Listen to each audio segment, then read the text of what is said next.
It is no longer the technology of the future. Facial recognition is mainstream now. It's used in our stores, by our phones, and the I-Team discovered it's being used more often than you probably realize by North Texas police departments.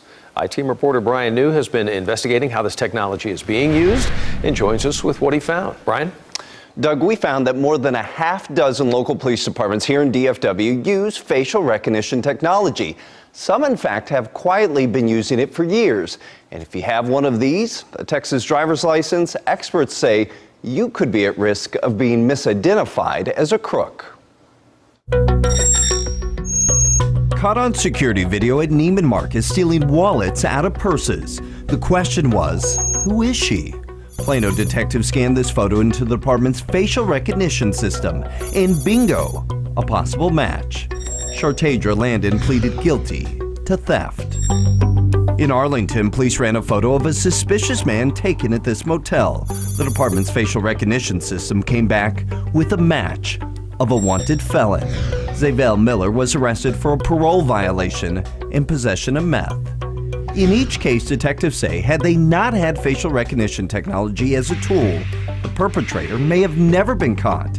This is why every year more North Texas police departments have started using the technology. We're going to run this subject. The Irving Police Department has been using facial recognition technology for 4 years. The department was one of the first in North Texas to have it. We come into the system here and we generate a new case. Detective Kevin Burkett gave us a behind-the-scenes look at how it works. This is typically what we get right here. That's a store surveillance photo. Once entered into the system, the software, using complex algorithms, analyzes more than 1,000 facial points.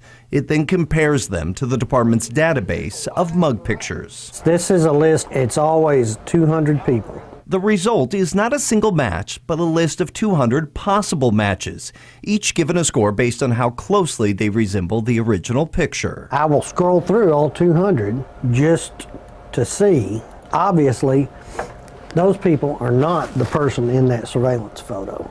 So it's not perfect. No, it's not perfect. It's not perfect. And that's where some say lies the potential danger. Research that's been done about those algorithms and those computer programs, they're oftentimes unreliable, and they're particularly unreliable with faces of color. Last year, the ACLU conducted a test of Amazon's facial recognition technology, comparing images of members of Congress with a database of mugshots. The software incorrectly matched 28 members of Congress as people who had been arrested. The false matches were disproportionately of people of color. If a system cannot reliably identify faces of color as reliably as it can identify white faces, that's a big problem. ACLU attorney Callie Cohn says the potential of a false match can happen to nearly any one of us, especially here in Texas. That's because the facial recognition system the Texas Department of Public Safety uses doesn't include just mug pictures. It also includes 24 million Texas driver license ID photos, likely including yours. That means that many people who don't think that they have ever been in contact with law enforcement or that law enforcement wouldn't have their information are part of this sort of flip book of people. Texas law on how law enforcement can use facial recognition technology is vague. And when we asked local police departments for their department policy, several said they didn't have one. If there's no regulation on how the software is being used, you could run a camera through a crowd and you could run everybody through a database. But here in Irving, Texas, at the Irving Police Department, we're not crowdsourcing images or people. The Irving Police Department has a written policy for the use of its facial recognition system. It requires reasonable suspicion or consent.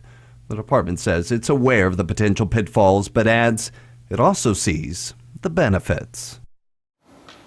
The Irving Police Department says it recently used its facial recognition software to help solve a murder case. Now, Doug, the department didn't want to go into a lot of details about this case because the case has yet to go to trial, but detectives say had it not been for this technology, they might not have been able to catch this suspected killer. Yeah, so when we talk about police departments, Irving, you mentioned, Grand Prairie, apparently they have strict policies when it comes to the use of this. Well written, well detailed. Defined. But what about the private companies? Do they fall into the same rules? They play by the same rules or no? No, they don't. But Texas is actually one of the few states that does have restrictions on the private use of the technology. Those restrictions include that a private company must first get your consent Private companies in Texas are also not allowed, Doug, to sell the information that they collect. It's an so interesting different look. rules that they play by than law enforcement agencies. Yeah, and this is so far ahead of where I think we all think it is, right? Oh, yeah. In terms of the use of it. Yeah, You know. yeah, we talked about this technology is here, it's here to stay. It's now figuring out how we deal with it and how we regulate it. Good insights. Brian New, thank you very much. And you can go behind the lens, by the way, with Brian and his producer on this story. One's for Justice reporter Alana Otler as well, as they discuss facial recognition technology. Watch that full episode on the website when you get a chance. Just look under the iTeam section of cbsdfw.com and look here for the Behind the Lens episode.